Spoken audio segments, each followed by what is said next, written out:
Sugar की होने की कोई उम्र नहीं है। पेशाब का बार बार आना, असाब का सुस्त हो जाना, पट्ठों का कमज़ोर हो जाना, पाँव के में फंगस हो जाना, जिगर के पे डिस्टर्ब कर देना,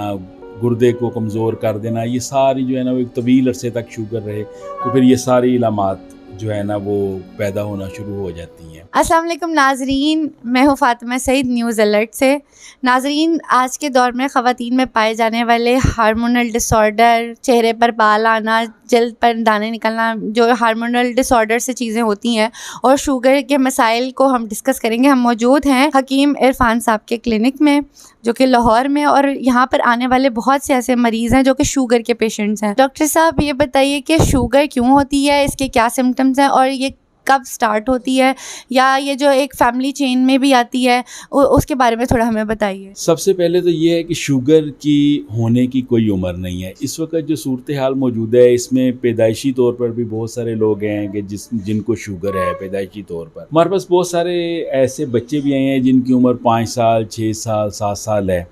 और उनकी 11.5, बल्कि पिछले कुछ दिन पहले एक 13 पे था बच्चा, वो हमारे पास आया था तो उसको भी वो 6.5 साल उसकी तकरीबन उम्र थी। ये बताइए कि आप इतने सालों से माशाल्लाह इस फील्ड में हैं, तो आपके पास ज़्यादा जो मरीज़ आते हैं किन अमराज में मुब्तला होते हैं? हमारे पास ज़्यादातर जो है ज़ियाबेतस, शुगर के, हाई ब्लड प्रेशर के, कोलेस्ट्रोल के, यूरिक एसिड के और इमराज़ जिगर के मरीज़ ज़्यादातर हमारे पास आते हैं। इलामात तो इसकी ये है कि ये सारी जो है वो सब लोगों के इल्म में है। पेशाब का बार बार आना, इसके आगे इसकी बेशुमार मसाइल जो हैं वो बच्चियों पे, ख़वातीन पे अलग हैं, मर्दों पे अलग हैं। असाब का सुस्त हो जाना, पट्ठों का कमज़ोर हो जाना, पाँव के में फंगस हो जाना, जिगर के पे डिस्टर्ब कर देना, गुर्दे को कमज़ोर कर देना, ये सारी जो है ना वो एक तवील अरसे तक शुगर रहे तो फिर ये सारी इलामात जो है ना वो पैदा होना शुरू हो जाती हैं। ख़वातीन में जिल्द का ग्लो का कम हो जाना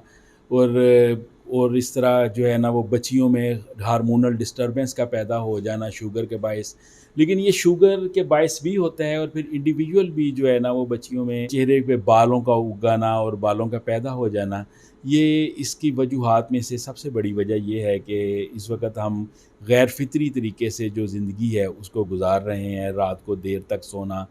देर से सोना और सुबह देर तक सोना, फिर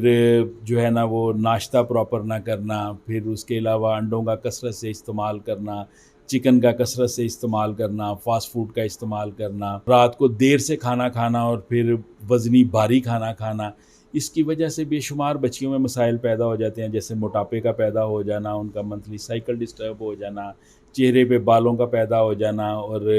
पिंपल्स का पैदा हो जाना। ये सारी वजूहात इसकी गैर फितरी तरीके से जो है हम life, unnatural way of life, इसकी सबसे बड़ी वजूहात में से सबसे बड़ी वजह ये है। ये बताइए कि आप शुगर के पेशेंट्स का इलाज किस तरीके से करते हैं? जी, हम शुगर के मरीज़ों का इलाज बिल्कुल हर्बल से, जड़ी बूटियों से इलाज करते हैं। देखिए, जिस्म इंसानी में जैसे मुख्तलिफ़ अज़ा हैं, मैदा है, जिगर है, आंतें हैं, इस तरह लबलबा भी जिस्म के अज़ा में से एक उज़्व है और ये लबलबा जब इंसुलिन की पैदाइश कम कर देता है तो बाहर से जो तरीक़ेकार अमूमन मुरव्वज है इस वक़्त राइज है वो ये है कि पेशेंट जो है वो बाहर से इंसुलिन जो है ना वो इंजेक्शन लेना शुरू कर देता है इंसुलिन के। आहिस्ता-आहिस्ता जो लबलबा आपका थोड़ा बहुत काम कर रहा है वो भी आहिस्ता-आहिस्ता जो है ना वो ख़त्म हो जाता है। वो टोटल पेशेंट इंसुलिन डिपेंडेंट हो जाता है। हम अल्हम्दुलिल्लाह वल अज़ीज़ जड़ी बूटियों के साथ जिस तरह दूसरे अज़ा बीमार होते हैं, मैदा बीमार हो गया उसका इलाज हो गया,